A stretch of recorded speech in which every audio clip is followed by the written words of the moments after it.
Hi, I'm Nancy Katz, and I'm really sorry that I can't be with you in real time this evening. I had a prior commitment for tonight's session, but I'm delighted and honored to be presenting with Professor Everett Fox and Rabbi Cherie Koller-Fox, who I am fortunate enough also to call my friend. So thank you for allowing me, inviting me to be part of this. So I hold the visual arts piece, and I'm going to spend a little bit of time explaining what that is, and we'll see how well I've mastered Zoom to do that. So bear with me while I do that.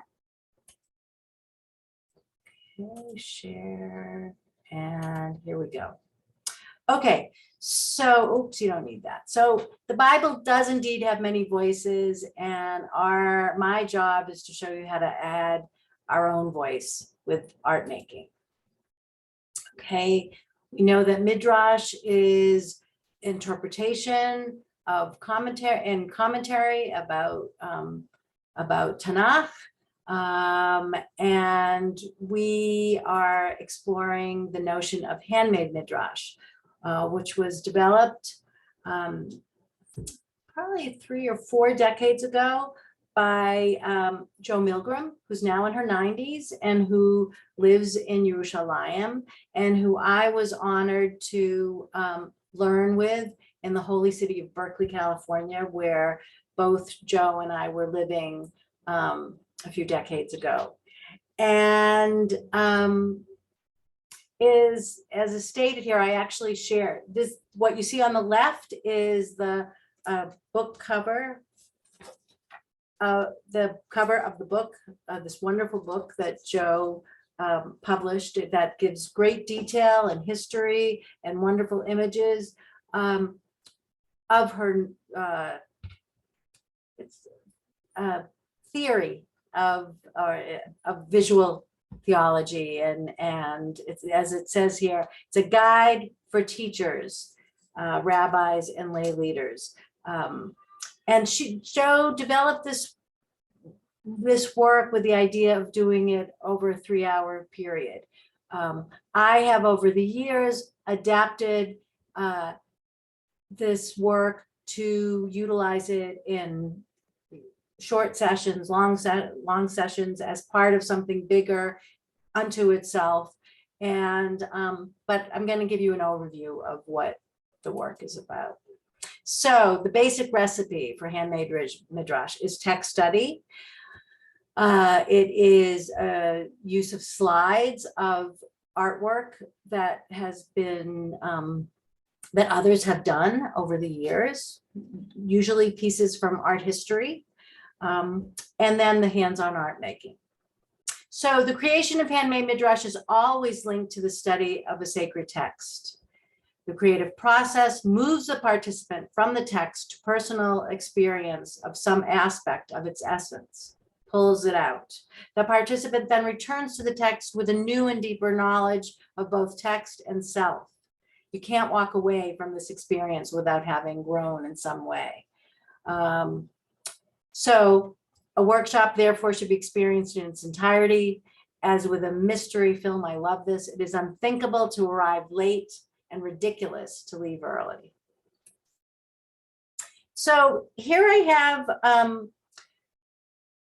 pulled out from Everett's presentation, the creation stories, the 2 versions, Genesis 1 and Genesis 2, and showing it on as if it were on a piece of white paper that could be distributed entirely to participants, or it could be that one group of people get Genesis 1 or Genesis 2. It could be that people look at it and they choose which of the versions they resonate most to and then work with that, okay? But I think it's really important to have the paper to hold on to look at. So there you go.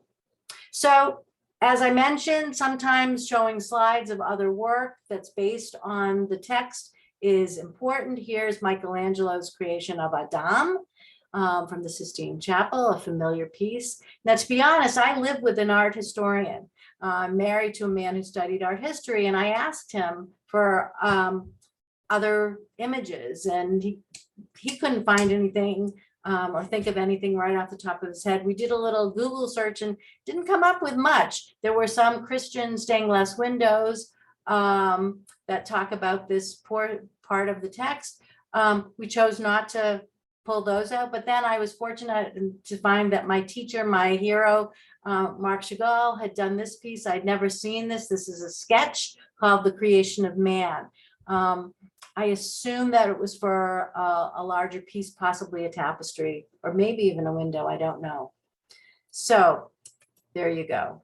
So here we have students at, I believe it was New Cage 8 in Moraga, California, where I did do some handmade midrash with them, doing text study in Chavruta. And this is taken right from Jo's book. Handmade Midrash is not art for art's sake. There is no right or wrong. Jo nor I could say that enough. There is no right or wrong when it comes to art making. I know many of you can tell you who was the art teacher you had along the way who told you that you weren't doing it right or good enough or whatever. Really, if my work is nothing, it's about attempting to undo that for people, with people. So, okay, the idea is to give the hands autonomy, to allow the soul to play, and to play, the soul to play, and to make shapes that the rational mind may at first consider worthless. All that matters is the meaning that the maker ascribes to them. Not necessarily while you're making them, but when the whole thing is complete. Defining biblical concepts through creative metaphor is the raw material of Midrash. So here we have people creating, also in that workshop in Moraga.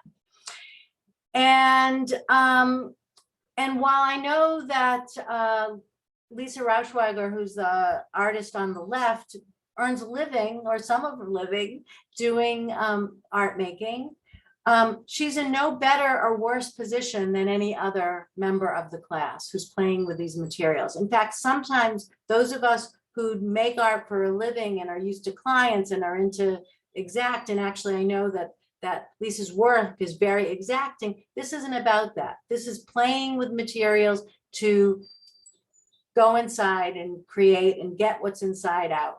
Okay, so that's something to think about there.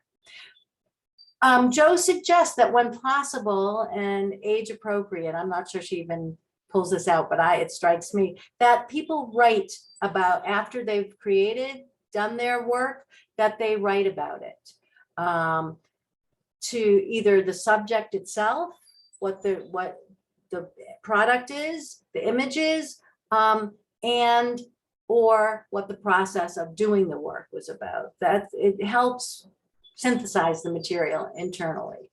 And then to have a small group experience to discuss beyond the Chavruta, to discuss in that way. Sharing is a really important piece, whether it is in a small group or in a large group. As you can see, this is also from that workshop. And I think the woman on the right's name is Amy, if I'm not mistaken.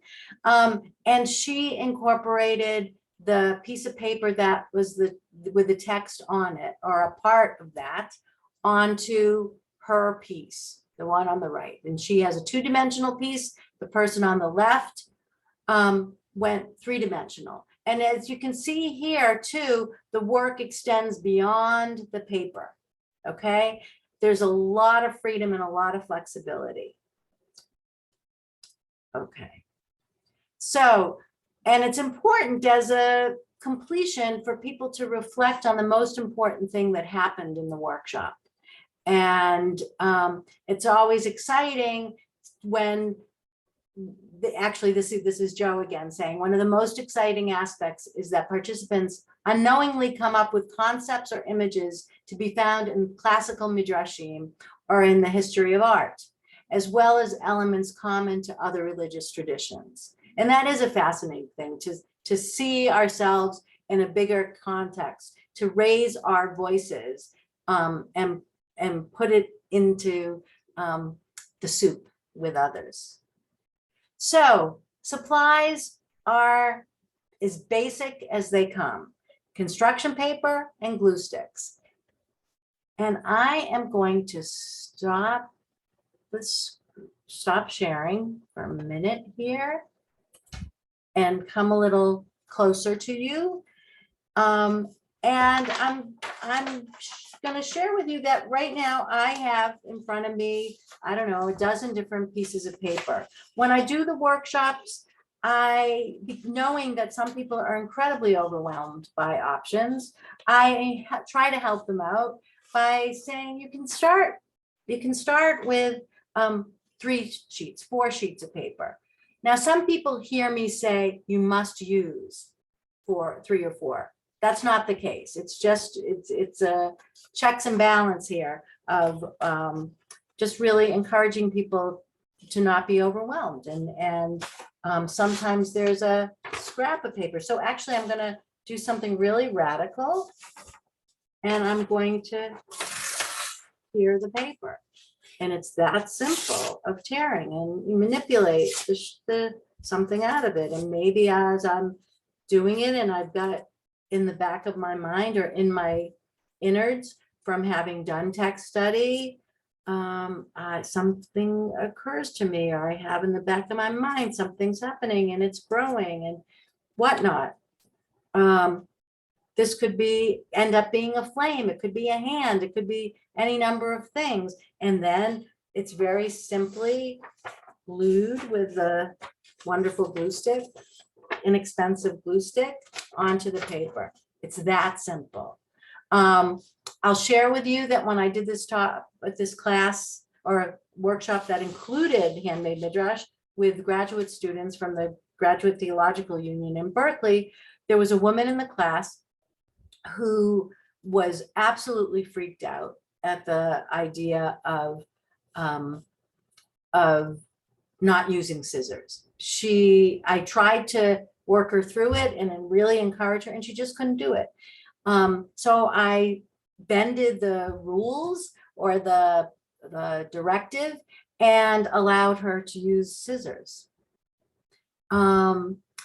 I think in some ways one loses out on the power that the mystery of not having control and what and how something's going to come out. But I wanted her to participate in the activity. This also can be, I'm not even going to go there. Well, I will. So sometimes too, with this or other activity, well, using Handmade Midrash can be, I mean, you know your students, and you know that some can't handle the tactile experience, and maybe using crayons or crayons, which are crayons for grown-ups, can work better. It's exploring what or getting clear what your goal is. One of the goals is participation, and that in and of itself, it could be Dayenu. So you recognize that this is a very adaptable activity, and there you go. So I am going to share the screen again.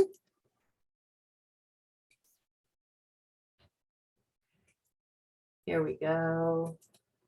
Okay, so here are a couple of samples that Jo has illustrated in her book. I don't know the backstory. I don't know where in the text the artist Miriam or Susan, what they were focusing on, but I was struck by it, and you can see, and it wasn't so clear to me at first, but I believe that these artists extended their imagery beyond the paper. And I will add that, as you may or may not know, construction paper comes in different sizes. There's no right or wrong size. As there's no right or wrong artwork, there's no right or wrong size for the paper. And extending beyond the boundaries is fabulous too. They're not necessary. These are two images that come from my collection here. I can't credit the artists, I regret, but I did have the titles, and one is Matan Torah, the receiving the gift of Torah, and the other welcoming others. I'm struck by the triangular or pyramid shape in each of them. I'm also struck at the difference that the artist whose work on the top, it just chose to use black and white, or just two colors. If we look at those two, we look at black as white, if we let them be colors, called colors. The other needed more to express what they were, they wanted to express in more detail. Okay, so one's a little more abstract than the other. The first one is contained onto the sheet of background paper. The second one goes beyond the canvas and becomes three-dimensional. It's all good. Okay. Over the years, I have done a lot of teaching of using art, and I came up with this list. I believe that art and art making is about joy, delight, discovery, exploration, responsibility, self-expression, problem solving, and that our job as facilitators is about supplying materials, giving permission, offering inspiration, and holding the space. Okay. Handmade Midrash focuses on, or of these things, deals with discovery and exploration of text or through text, and self-expression and our relationship and perception of it. So it's right there. And really, I want to focus on this because we as educators are the facilitators. And I know that a lot of classroom teachers who don't identify as artists and have somehow been taught along the way that they can't make art, somebody told them or they believe them wrong. If you reframe it and recognize that really your job is about supplying materials, giving permission, offering inspiration, whatever form that may take, and holding the space, creating the space and holding the space. If you're in a classroom and sharing space with people, there's prep involved in making the space. And that may include giving people permission to do their artwork on the floor or outside or somehow so that there's space. But more than the creating the space, it's really holding the space. I learned from the Jewish Studio Project, based in Berkeley now, wasn't there when I was there. Something that I learned by giving virtual arts making workshops where we're not all together, is that just having music in the background brings the space together. I found that to be an incredible aha experience when I participated in a workshop and saw what that was about. I've had the privilege during COVID to stretch myself and to do hands-on art making experiences virtually, where I've sent material out and then facilitated. I didn't know it was possible. It's very possible. The participants need space to work in. They need to create a workspace where they can both be, have the screen in front of them, the computer, as well as a surface area to work on.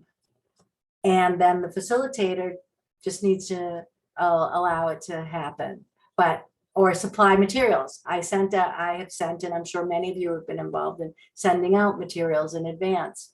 But again, it's a matter of recognizing that you don't have to be an artist to facilitate an art experience, whether it's Handmade Midrash or anything else. And what's really important for all of us as facilitators and as art makers, to breathe. I need to remind myself that in doing this presentation. Breathe. I'm reminding people to breathe, especially adult learners or creators, need to be reminded that sometimes it's a matter of having too much fun. Sometimes it's a matter of thinking that they're not doing it right. But being reminded to breathe is really, really important. I want to remind you that I am available to